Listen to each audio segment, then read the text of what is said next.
Hello everybody, it is me, Demetra K. I'm sitting here with Donovan throwing rocks and high in his hands Sadiq. And this is another edition of Don't Believe the Hype, where we ask you to go deeper below the surface or deeper than what you're being told by the media, the powers that be, quote unquote, and anybody. Research for yourself before you take it as gospel.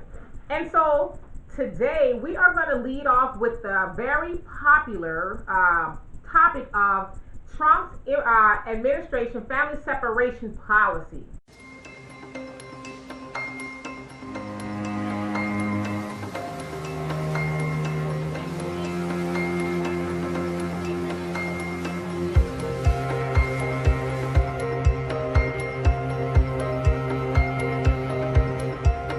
I have put in place a zero tolerance policy for illegal entry on our southwest border. If you cross the border unlawfully, then we will prosecute you. If you are smuggling a child, then we will prosecute you. And that child may be separated from you.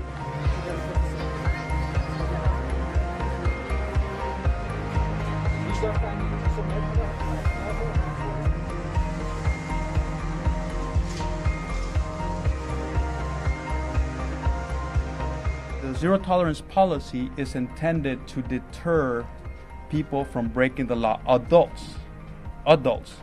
If they are accompanied by a child, that child is temporarily separated from them as they go through a judicial process, and that is no different from a United States citizen parent.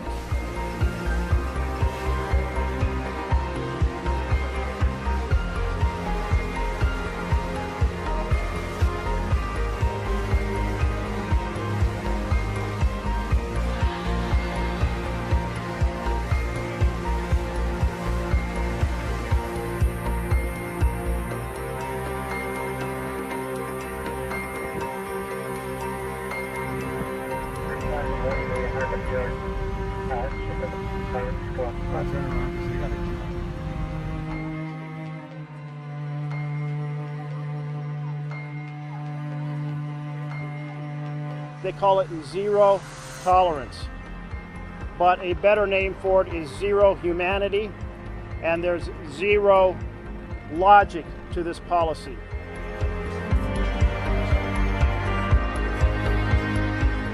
The Democrats gave us the laws. Now, I want the laws to be beautiful, humane, but strong. I don't want bad people coming in. I don't want drugs coming in. And we can solve that problem in one meeting. Tell the Democrats, your friends, to call me.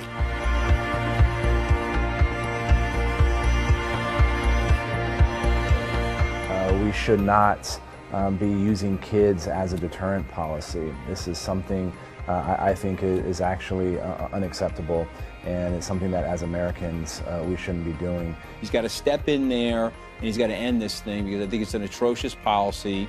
It's inhumane, it's offensive to the average American.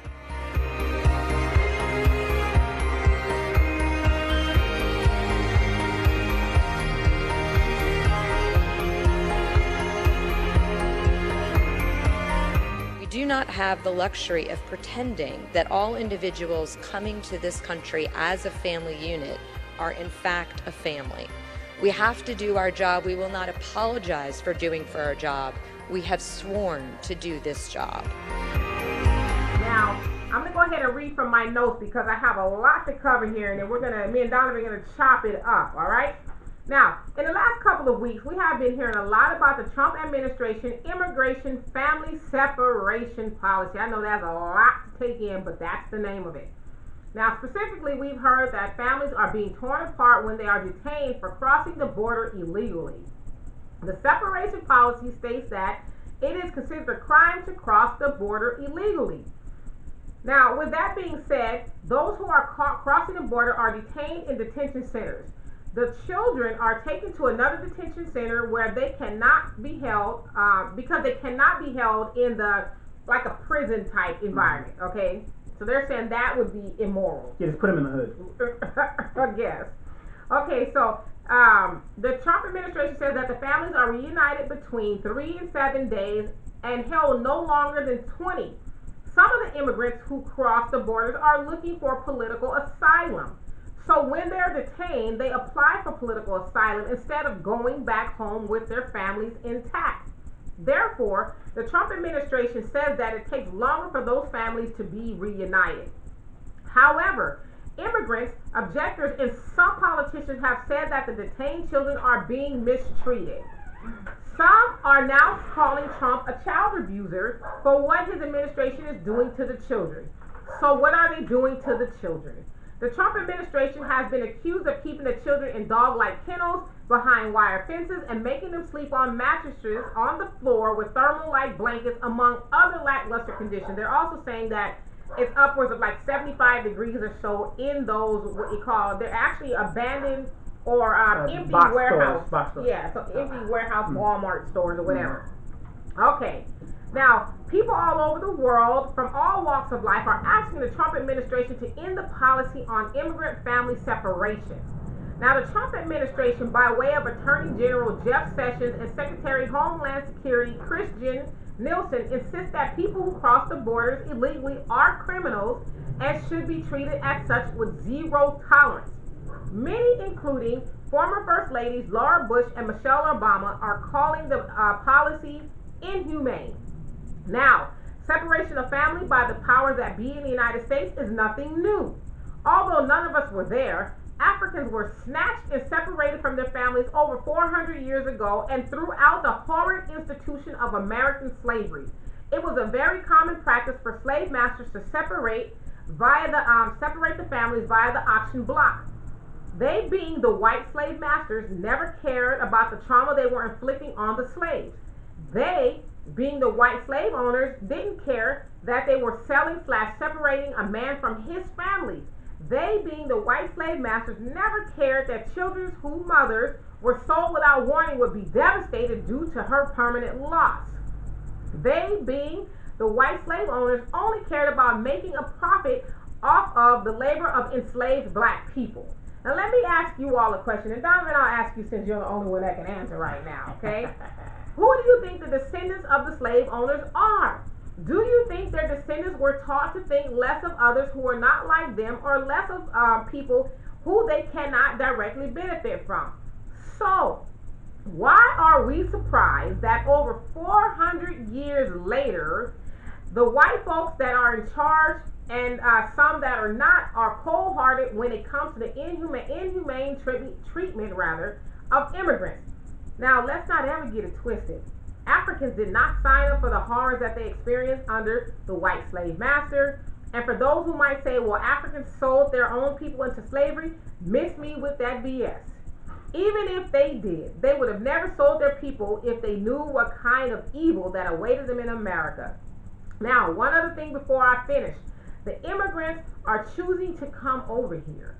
They know that the job is dangerous before they make that journey over here. Why would they want to come to a country that would treat them like they treated the slaves in a roundabout way? Now, of course, they're not getting treatment as bad as slaves did back in slavery, but they know what white America, not all, but a lot of white America, powers that be, the men in the White House, government, all those people making the rules, they know what they're capable of. So why would they want to come over here to that? And why don't the immigrants believe that fat meat is greasy? And so, like, I've held my tongue on this. Okay. I have, because I've watched everybody and their mama say how horrible it is. And then let me tell y'all something. Before somebody get on here and say, oh, you're a horrible person, I am agreeing with everybody who says that is a horrible, horrible, horrible thing. Nobody should ever be treated in that manner. But I would also be remiss if I didn't say I'm not surprised. We're hearing so many hateful things come from people who agree with how those the immigrants, and especially the children, are being treated. I mean, I saw, and I actually took a screenshot of some of the things that predominantly white people were saying about, is a picture actually of a child who's holding on to the fence and he's crying. You've seen it? Yes, and so this is what people were saying about this baby. Okay? Like I said, it was probably 99% white people saying these things about this poor baby. Now, some of the comments says, yes, I'm 100% okay with it. I hope he lets me know if he needs help rounding him up. And I guess they're speaking about Trump. Okay. And then one guy says, F no, this is horrible. Why aren't those cages electric shock so that they can to shock that border hopper? Mm-hmm. So various comments like that in regards to this child who has been obviously separated from his mother, mm-hmm. and he's crying, probably wanting to know where she is. What am I doing here? And then you have people saying stuff like, look at this little monkey in the zoo. Yeah, I do. What's that thing doing without a muzzle? That kind of stuff. And so, and as you can see, Donovan, most of these profile pictures, these are white people saying this stuff. Okay. And so, again, why are we shocked? Why are we shocked that those people feel nothing about putting another little human being in a cage, separating it from his mother? I'm not shocked at all. Can I chime in? Yes, you can, because I got a lot to say. Yeah, and this is just something I just want to see. Mm-hmm. Isn't it funny how they're shocked and they're desensitized by that? But you take a so-called millionaire, Paul Manafort, and you put him in jail. Oh God! Outrageous! How dare! And what's this guy? Alan Dershowitz. Mm-hmm. He said that on CNN. I don't know if anybody caught it, but on CNN he had said that it is not right that Paul Manafort be put in jail with common people, criminals, and people that probably couldn't even make bail. That's the only reason they're in jail, for minor offenses. But how dare you put a guy like Paul Manafort in a jail? Well, what's a guy like Paul Manafort? I mean, what is he? He's a white guy. He's a white guy. Wears nice $3,000 suits. Right. He's probably turncoat on his own country, but we still got to protect his right to be rich. And to your point, which is an awesome point, is that we got to try to get into the mind of the people who think it's a horrible thing that this good white man, quote unquote, is being locked up. Who might have been a traitor to his country. Right, but he's still a good white man. Still good white. Still a good white man. But they don't see these people who are these babies, I should call them, are being locked up. They don't see them as human, but you got to get into their minds, because like I said, if you take it back to the institution of slavery, they never did and still don't think that black people are human. Okay. Look at the treatment that we go through, and so here we are shocked. And then let's not ever forget, as I said in my notes, the people that we are dealing with in 2018 are the descendants of the people who thought that slavery was a good idea. Right. Okay. Now I'm gonna have to play devil's advocate for you. You people need to get over the slavery thing. Were you ever a slave? I was not a slave. So what's your beef? My beef I need you to pull yourself up by your own bootstraps like I did. Okay, stop right there. Stop right there. You didn't pull yourself up by your bootstraps. What? We pulled you up by the bootstraps, and all that money that you sitting on, your high horse trying to cast aspersions down on me, was made possible by my people. So I ain't gonna get over until you get over and hand me some money. Okay, well, hand me some of that good old cotton picking money. I would my like to people do afforded that. You. I would like to do that, However, but it's almost impossible to decipher who was a slave and who wasn't. Okay, really? And then I know that we've already given you Negroes millions of dollars in welfare and recipients, and you niggas still haven't done nothing. Really? Oh, you gave me a whole $430-something a month, huh? Yes. Wow. Yes. Oh, I should. Yes, and I see you walking around with $400 weaves in your head, gas cigarettes, and all kinds of stuff. Mercedes with big old rims, a Cutlass with big old rims, sitting in front of the projects. So what you're telling me is that you, who have not worked for nothing, is better than me, who allegedly have not worked for nothing? How you get off? Wait. What you mean I haven't worked for nothing? All this you see, all wait. Do not blame me, because my father and my mother, who came to this country in 1920 from Sweden, they worked hard. To do what? Where did they work hard at? At the bank. It's hard to come in here and start at vice president level. Really? It is. Well, tell them to go to the sharecropping plantation and work at picking cotton. No, we're not going to do that. Now that's hard. No, we understand that. Tell them to go to the plantation to be a sharecropper, to think that you can to purchase a land that you are never ever going to pay off. In fact, you're not even going to pay it off. You're going to be in default, and because you're in default, the man is going to trip you up and lock your black ass up.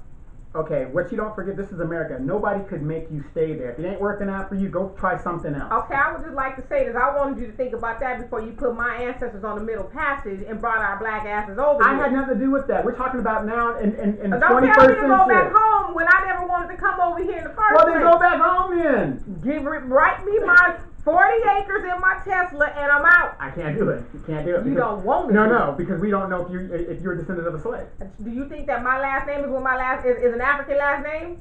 Is your last name an African last name? Well, it's Arabic actually, but it's what? It's Arabic. No, we ain't talking about the one you changed. Oh, Smith. You mean my name Smith? Well, you know my Smith and my Jackson and we ain't talking about the one you changed it to. The Malloy, the good old Irish. Yeah, is your black ass Irish? You ever heard of a black Irishman?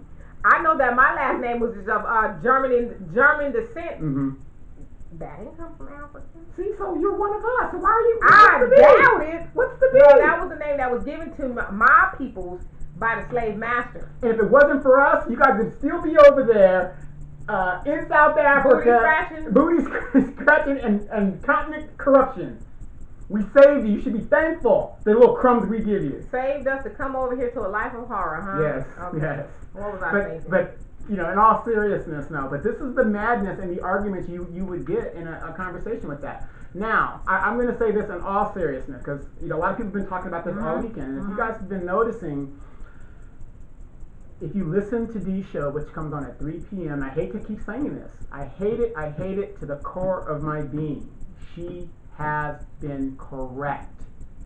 Not always, but most of the time, Like 99.9%. Right, 0.6.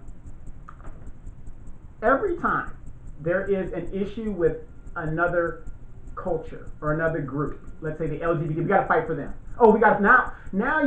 A lot of people are like, oh, we got to. Somebody came up to me and he said, oh, Donovan, what's your opinion on the horror that's happening to those Mexican people? I said, first of all, they're El Salvadorians. They're not really Mexican, but I understand what you're saying with that. But I said, wow, that's very tragic. And I said, it's unfortunate.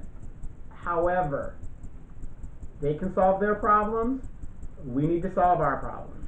And that's my stance. But then you look at most, if not all, of the black politicians. They have been talking about this nonstop. And religious leaders. Yes, and I'm not saying they shouldn't, but I ain't seen none of those people talk constantly about the things that go on in the black community. And what I don't understand is Kamala Harris. She's been in the forefront as a senator. She's doing it for a photo op. Yeah, it's for a photo op. But these people cannot vote for her. She does not represent these people. Grasshopper. You got to look up the line. Oh no, I understand where she's going with it. Because the more, how do you let illegal people come into the country? They're not here legally, but they can get driver's licenses. Well, okay, but to the point that you brought up, because I think it would be a huge mistake for us to not address the issue. Listen, nobody believes that America belonged to Indians and Hispanic people before it belonged to white people. Hell, we know white people have stolen a whole lot of stuff from everybody. Okay, but currently, under this in the state that we live in, or the country rather we live in, it is illegal to cross the border. Just like if you went to Mexico, try crossing the border illegally into Mexico and see what happens to you. And so, to me, I'm just on the fence with it because it's like, okay, we have these people and a lot of these lawmakers, quote unquote, who are saying, oh, it's so horrible what's going on with these people, but y'all are not saying, listen, people, don't try to circumvent the process. Come over here the right way, whatever that is. Okay? They got these bleeding hearts, but let you and me break the damn law. See how many of those people gonna go over there. And here's what I don't understand, and this is why, trust me, I am empathetic. I do feel for the children and all that other stuff. But again, I'm not going to take my child and go somewhere illegally because here's my thing. They've been talking, if you like Trump or you hate Trump, they've been warning you for months that if you do this, this is what's going to happen. So they were given warnings. That's why I said, don't you believe fat meat is greasy? Right. I mean, y'all, I mean, to your point, you've had this warning. How many times do you need to see and read about people being detained and, oh, I can't find my child, and then y'all keep coming on. Jeff Sessions was down there in San Diego at the piece of the wall that they were building, whatever, and he said, if you come over here, I'm not saying you're not you're not fleeing persecution and stuff. He said, if you come over here illegally, this is what we're going to do. What about that don't you understand? I mean, and to me, I think that's what we're not dealing with. And so when you have these politicians, these so-called lawmakers, advocating on behalf of, let's call it what it is, lawbreakers. I don't want to necessarily call them illegal aliens, because I think that's very derogatory, but lawbreakers, that says to the other ones, well, shoot, let me try to go on. We're going to have all these people in high places advocating for it, but like I said, let me and you go jaywalk. Right. Or get caught with some weed we ain't supposed to have. How many of those people gonna be at our jail cell talking about, oh, this is wrong? And I want everybody to understand this too. And and this is why the show's called Don't Believe the Hype. We want you guys to start thinking about what is being said. Don't believe this. We all know Trump's a liar. The guy's going to be heading to jail after his term is up or whatever. He doesn't resign before that. Fake news. Here's the thing. If the economy is at an all-time high and unemployment is at an all-time low, these people are not coming here to steal your job. Because obviously, there's jobs for everybody. But you see what I'm saying? Right. We know it's part-time job, but what I'm saying is don't believe the hype. You can't say this and then say, oh yeah, well, they're coming here to steal your job.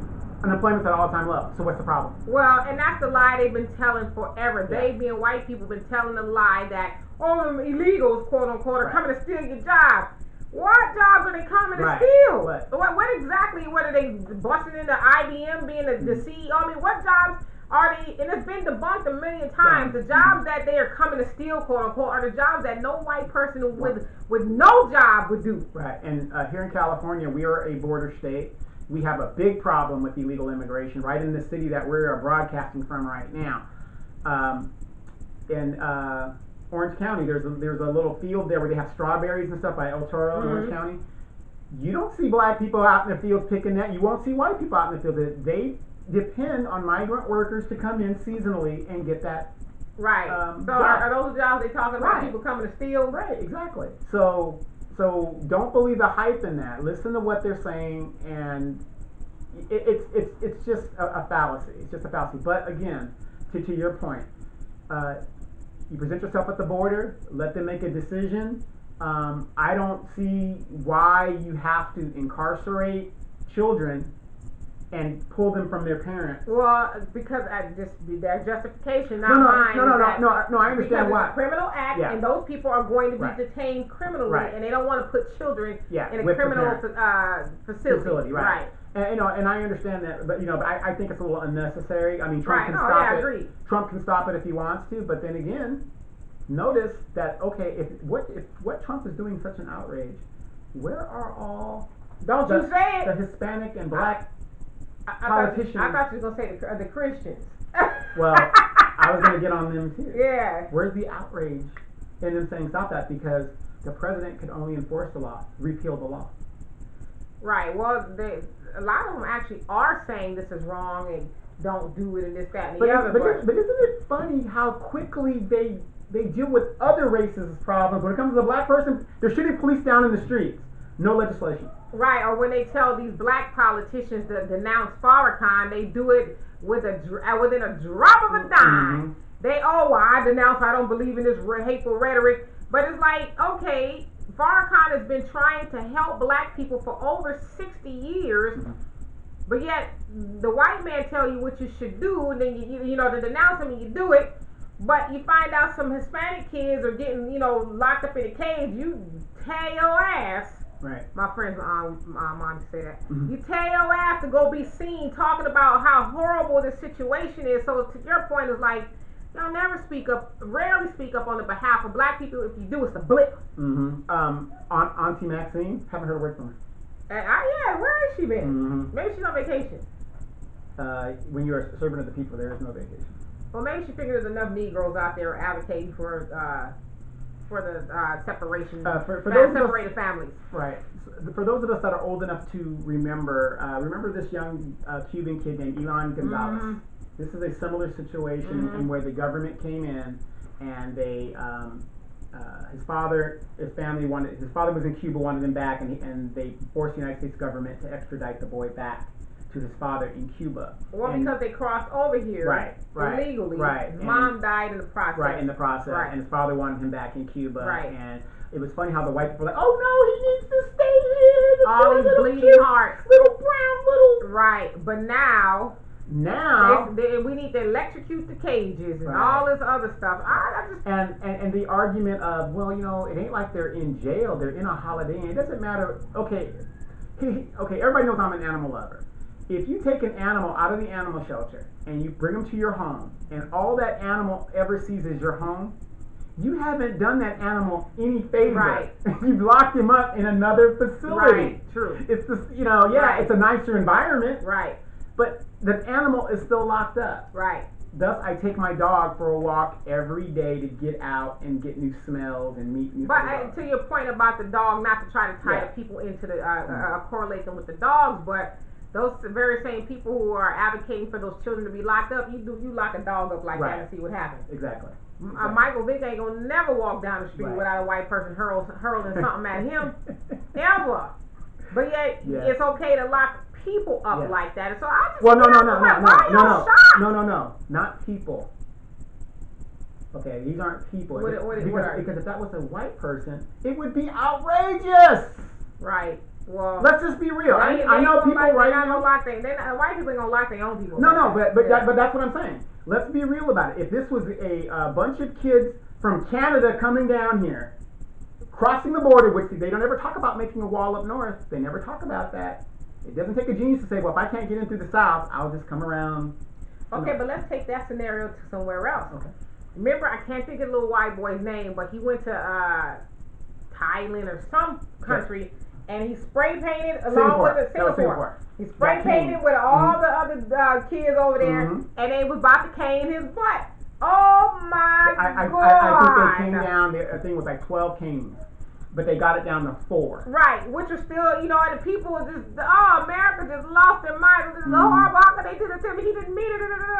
But it's like, okay, but he went over there and broke a crime or broke a law. And they told you. They didn't treat him no differently than they. Matter of fact, the dude that did the spray paint with him got more lashes. He got more lashes, and he was a national there. Right, and so it's like, but y'all don't have no compassion for the people who come over here and break laws.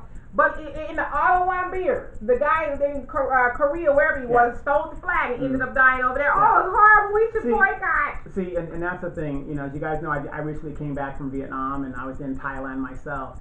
And you didn't steal nothing? No, I didn't steal nothing. You didn't break no laws? I didn't break no laws because I have respect for other people's stuff in their country. But I was a witness myself. When they talk about that ugly American thing that you hear about, people say, well, what does that mean? What does that mean? Go to these countries and see how the Westerners act, and you will see it for yourself.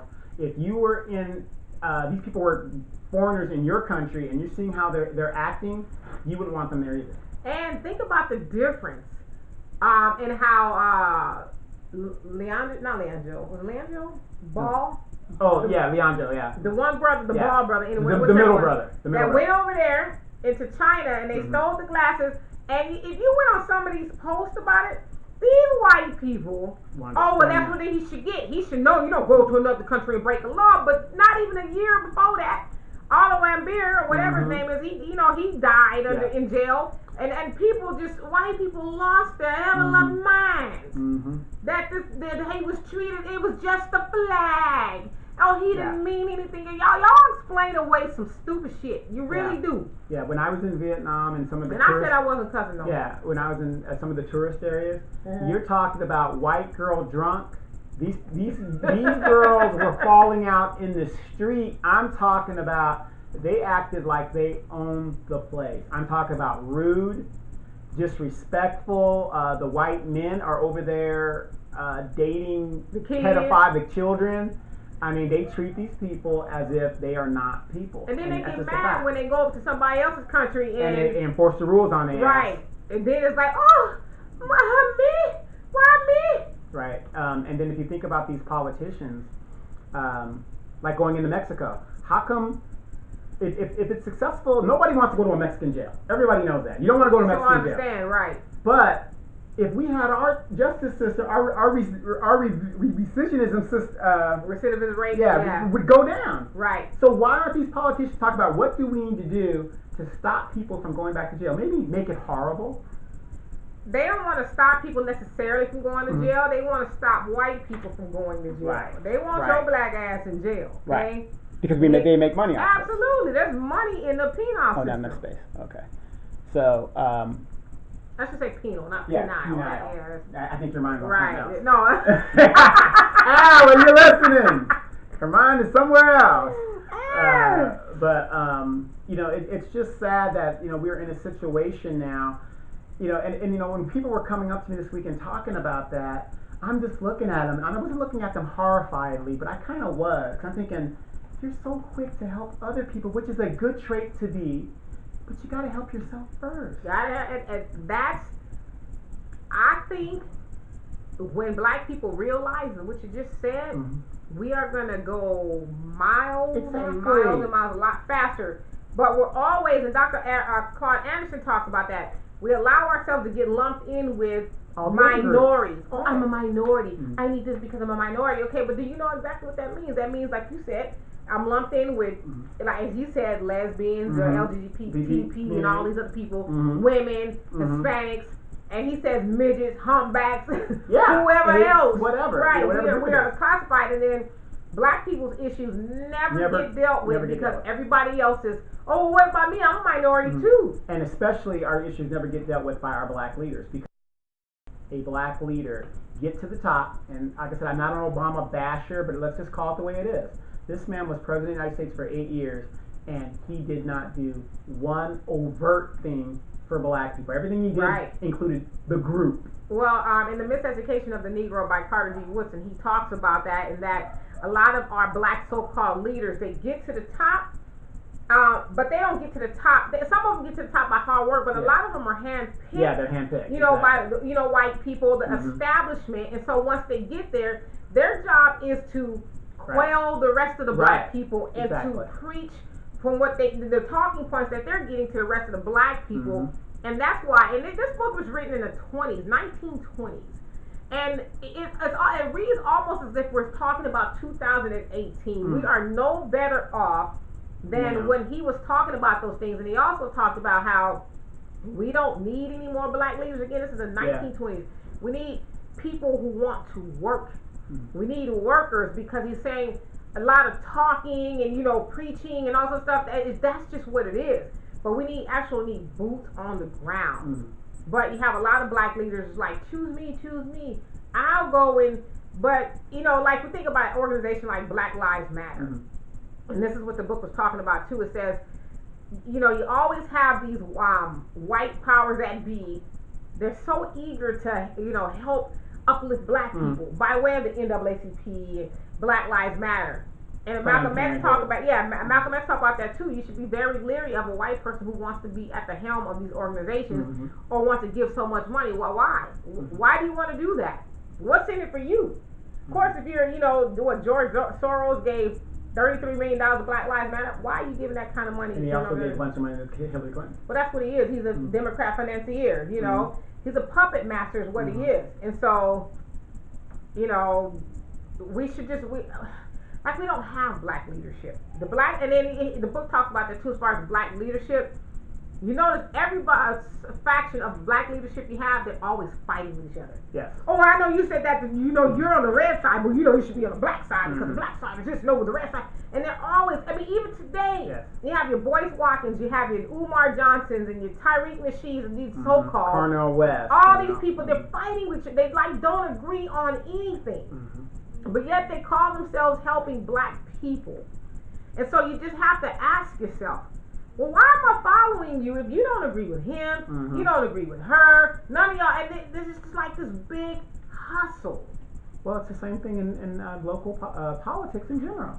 NAACP will tell you in the 41st District here in California to support a gay Asian man over a black woman. Well, I called you last night because they had a meeting, but you didn't answer. Oh yeah, no, I was out for the count, so and it was my day. So. Got it. So what was the meeting about? Did you go?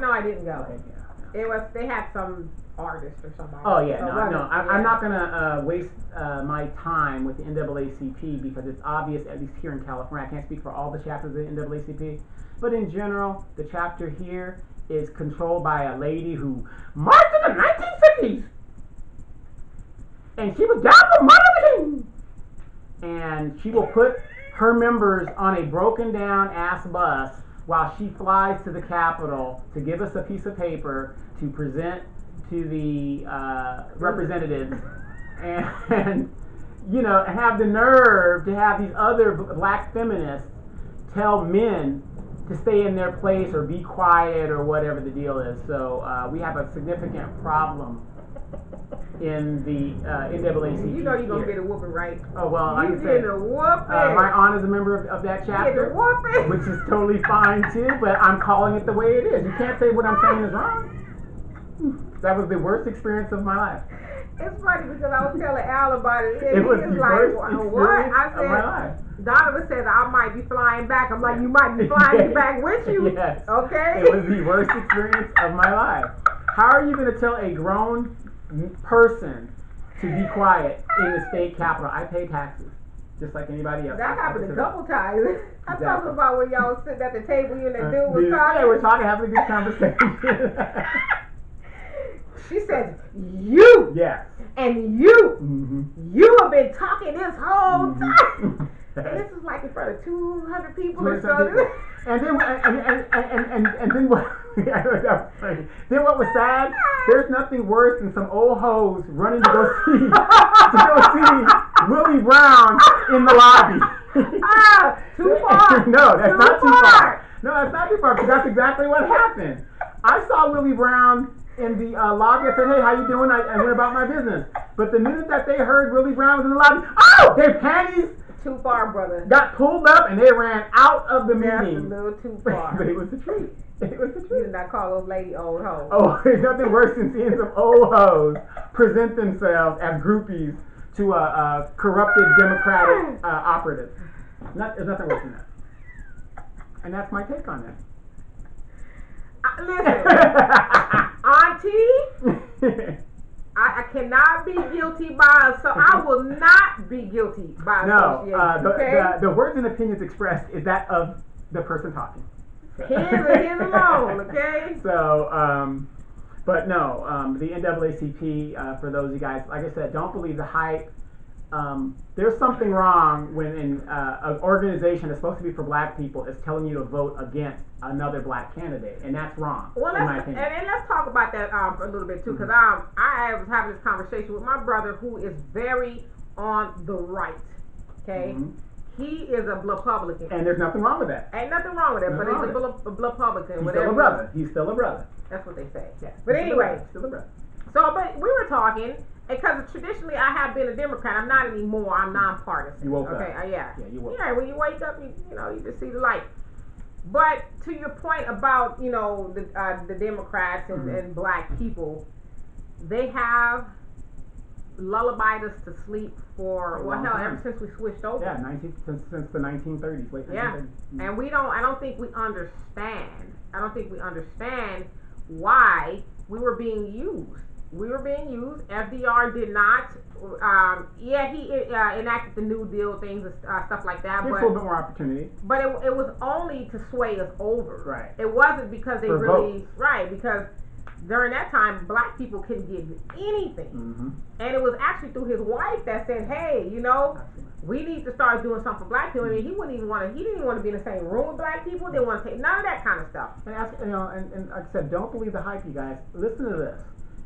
In the 1960s, when Martin Luther King was protesting and doing all that great civil rights stuff, you had CORE and the Urban League, and I marched with Martin Luther King and all that great stuff, right? Who was opposing Martin Luther King's agenda? It wasn't the Republicans, it was Democrats. Right. It was Democrats that were doing that. But I also, this is the argument that I had with my brother too. We had a pretty good conversation, and I said this. You know, because he mentioned Candace Owens, the chick, the black chick from CRTV or something like that, and that she has a lot of good talking points. I said, yeah, she has a lot of good talking points, but they only stop at the points because her points are not rooted in anything factual, educational or factual. Like to pull yourself up by the bootstrap people. I said, well, it's not just that black people don't want to pull ourselves up by the bootstraps. I say, you think about something in the 1920s when Black Wall Street was going on. Black people were very upwardly mobile. We had our own thing together. Absolutely. And I said, who was it that was tearing us down then? Was it the Republicans? Was it black people? I mean, it was white. I mean, Republicans or Democrats. There's white people on both sides making sure that Black Wall Street or any of the other predominantly black towns failed. So it's not like it was just the Democrats. It was Republicans. It was everybody who was white that did not want to see black people succeed were doing that. And so I think it's a mistake to tell black people just pull yourself up by the bootstraps. Yeah, it is. Even in 2018, we have systemic and institutional racism that is very blatant now. And I know a lot of people are going to say, well, you know, the Republicans are, you know, for the rich and all this other stuff. You got to remember, in the 60s when Johnson signed that legislation, that switched a lot of the Dixiecrats. These are the people that were opposing a lot of what Dr. Martin Luther King was doing. And they became Republicans. And that's where we're at today. These parties switch. And basically, they're not even switching. The game is, it's one coin with two sides. The same coin. And if the Democrats are for the poor people, how come the Democrats that are in power aren't poor? Exactly. Why are they just as rich as any Republican leader? Right. And ask yourself this. Bernie Sanders, he is probably one of the poorest. Yeah, they say he is. Independent person. And why are both parties so scared of him? Because he's waking people up and saying, wait a minute. In this country, you need more than two parties. But see, these two parties will not let other parties rise, because then if another party rises, the jig is up for them. I liken the Republicans and the Democrats to the district attorney and the public defender, especially when it comes to black people. They don't give a damn about you. They sit down and say, hey, give me 10 years and have them cop the plea, and we'll just take the 10. Right, exactly. So. And we both win. Yeah, everybody wins. Everybody's except happy. for your black ass. Exactly. Exactly. But we're going to be back. It's political season here in the local neighborhood. In our next segment, we're going to be talking about local politics and what's going on in the Inland Empire. Very, very strategic stuff is about to happen. A lot of news is coming, so I want you guys to tune in to the second part. We're going to go into that, but before we do, Demetra K Show is on Sundays, 3 p.m. consistently. It is an open live format show. It's live on Facebook, Pacific Standard Time, 3 p.m. It was Father's Day. So I gave y'all fellas a break. You gave us a break. In my mouth. Thank you. Did you happen to call my father-in-law? And I did. I was actually up there the day before, and we hung out, and I called him. I chilled. Did you enjoy your company? So you were like, girl, you messing my group up. I got old. Right. At 5. Right. I had to get up out of there. Yeah. So, for me, Father's Day, an old friend of mine's oldest daughter came and saw the old soldier, and I remember this girl when she was a little tiny thing with the big old buggy eyes, and now she's almost 27 years old. Damn. I couldn't believe that. Almost as old as me. Close. Another 4 or 5 years. Another 20 years. Yeah, 20. But you know, it kind of made me think of how old we actually are getting. Yes, the rabbit is getting old. Yeah, the rabbit is getting old. You didn't marry me from a cooking. Right. So, and then today, before we went on air, I just saw a picture of my baby, and that's exactly why this summer is going to be a blessing for me. It's going to be a blessing. That girl is a monster. I mean, I'm telling you. Who knew? That's why they say you never, you don't know who you turning away, brother. Exactly. That old skinny thing in high school. I didn't want Katina. Cartina? I didn't want Cartina. I mean, she was cool, but she was too much of an athlete for me. How's she gonna have time for me? She playing sports all semester. Just wait for it. No, I can't. I can wait. You No. wait for her to blossom. No. Like I said, woo, your sister. Lord, Yes. Lord. And again, the funniest thing is she was the very first person I met at North Vista. So as I was sitting on the quad, mad, sitting mad. She's like, "Hey," I was like, "Why are you talking to me?" Freshman. But anyway, she's a very, very friendly chick, and like I said, who knew? Who knew? And was she gonna be here when? Sometime in the summer. I need some dates so I'll find out for sure, brother. So I can block my time. I will find out for sure. And we won't be doing any shows out here. I'll be sitting here by myself. Right. You know, if you hear if you hear any knocking, it's gonna be one of those things. But oh hell no. all I need is 15 minutes. That's all. That sounds like that might be too much. Okay, 5. I'll be real. I'll be so excited. I mean, what y'all gonna do? Talk this verse? Never mind. Never mind. No, we ain't gonna talk at all. First thing is get them clothes Let me drink my crack egg. No, Dee's gonna be there at 3 p.m. Sundays. You guys check it in. What are you guys talking about this week? We never know. It's early. Something might jump off. I mean, we might continue talking about the whole immigration thing. There's a lot of things actually. So I did make a video about the Waffle House. Yes, and I wanted to talk to you about that real quick before we go into the next segment. My brother single-handedly saved the Waffle House because he used to patronize that thing every day. Why? What is that? Have you eaten at the Waffle House? I've eaten at the Waffle House. Do you like it? It's alright. It's not. That's It ain't all that, but okay. And it just ain't all that for me to keep going. And I know my people getting brutalized. The police calls on. Right. Make my waffles at home. Right. And again, have you guys been paying attention to the stock market? Trump is. Here's what I don't understand. It's about to tank. What, 250? Well, it's going to tank. How does a failed businessman? Why do people follow somebody who's failed? Like he's an expert at what he's doing. He's failed at everything he's done. And he starts this trade war that's going to cost us money. But the guy's a failed businessman. You think that what he's saying is great. Well, and now the stock is starting to fail. And the truth of the matter is, and you look at history, every president that had a business acumen, a recession either followed them or they completely failed in their presidency because they don't know what they're doing. So you guys be aware, and I would strongly recommend get your stocks and watch it closely because this guy's going to tank the economy. Put your money in the mattress. Yeah, he's going to tank the economy. But we're going to go in the second hour. We're going to talk about local politics. You guys stand by. We're going to be back in 2 + 2. Isn't that left connection? Chuck Woolery. Chuck Woolery. 2 and 2. 2 and 2.